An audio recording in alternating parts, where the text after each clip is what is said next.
अगर आपके घर का रसोई गैस सिलेंडर, बच्चों की दवा, रोजमर्रा का राशन और गाड़ी का पेट्रोल सब कुछ एक ही रास्ते से आए और अचानक उस रास्ते पर ताला लग जाए तो हालात कैसे होंगे। यही स्थिति फिलहाल नेपाल की अर्थव्यवस्था की है, जहां राजनीतिक संकट हर बार सबसे पहले बॉर्डर और व्यापार पर चोट करता है और इसी वजह से आज नेपाल फिर से एक नाजुक मोड़ पर खड़ा है। अब ऐसे में क्या भारत और नेपाल का ये जो कारोबार है दोबारा मुश्किल में फंस सकता है? क्या नेपाल चीन की तरफ झुककर ऑल्टरनेटिव वे देखने की कोशिश करेगा, और अगर करेगा तो क्या ये सच में टिकाऊ समाधान होगा? बस इन्हीं कुछ सवालों के जवाब इस वीडियो में हम समझने की कोशिश करेंगे। नमस्कार, मैं हूं मुस्कान ओझा, आप देख रहे हैं मनी 9। नेपाल इन दिनों सुर्खियों में है। वजह है राजनीतिक उथल पुथल। सोशल मीडिया पर बैंक से भड़के जो विरोध प्रदर्शन है उसमें 19 लोगों की मौत हो चुकी है और सैकड़ों लोग घायल हैं। पीएम ओली और गृह मंत्री लेखक को कुर्सी छोड़नी पड़ी है। ऐसे में भारत सरकार ने वेट एंड वॉच यानी कि इंतजार करो और हालात देखो वाली रणनीति अपनाई है, क्योंकि डर यही है कि अगर ये सिचुएशन और लंबी खिंचती है तो भारत नेपाल व्यापार पर असर पड़ सकता है। अब ये व्यापार क्यों इतना अहम है, ये समझना भी जरूरी है। अकेले 2024 से 25 में भारत ने नेपाल को 7.3 अरब डॉलर का माल बेचा। इसके बदले नेपाल से सिर्फ 1.2 अरब डॉलर का सामान ही खरीदा, यानी भारत का यहाँ पर भारी ट्रेड सरप्लस है। भारत से जाने वाला जो माल है वो सिर्फ गाड़ियों और मशीनरी तक नहीं सीमित है, बल्कि पेट्रोल, डीजल, खाद्य पदार्थ और दवाइयाँ, इस तरह के जो जरूरी सामान है वो भी इसमें शामिल हैं। नेपाल की रोजमर्रा की जिंदगी इन्हीं सप्लाई पर टिकी है, लेकिन ये तस्वीर हमेशा इतनी आसान नहीं रही है। याद कीजिए 2015 का टाइम, जब नेपाल ने नया संविधान लागू किया और तराई इलाके यानी कि मधेशी समुदाय ने इसका विरोध किया।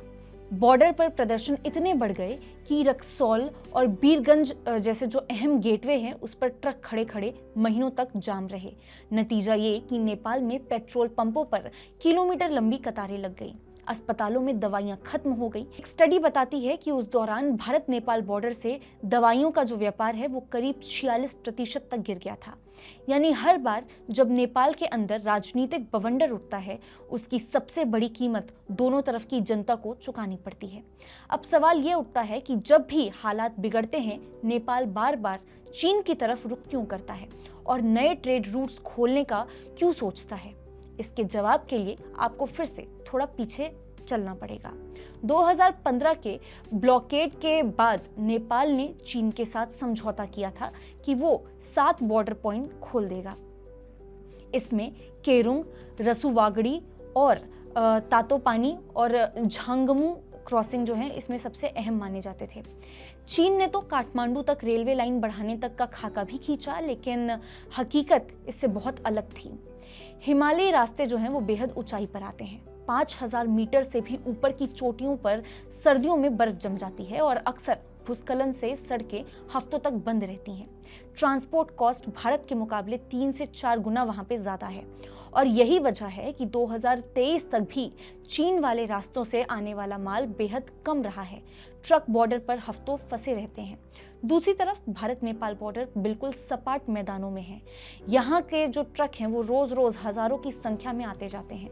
पेट्रोलियम से लेकर के सब्जी फल और गाड़ियों से लेकर के दवाइयों तक सब कुछ सड़क के जरिए नेपाल पहुंचता है।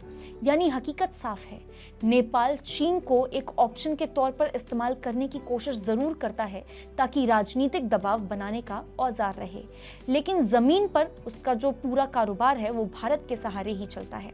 यानी नेपाल के लोग भारत की सप्लाई चेन पर पूरी तरह निर्भर हैं और भारत के कारोबारी नेपाल की मार्केट पर।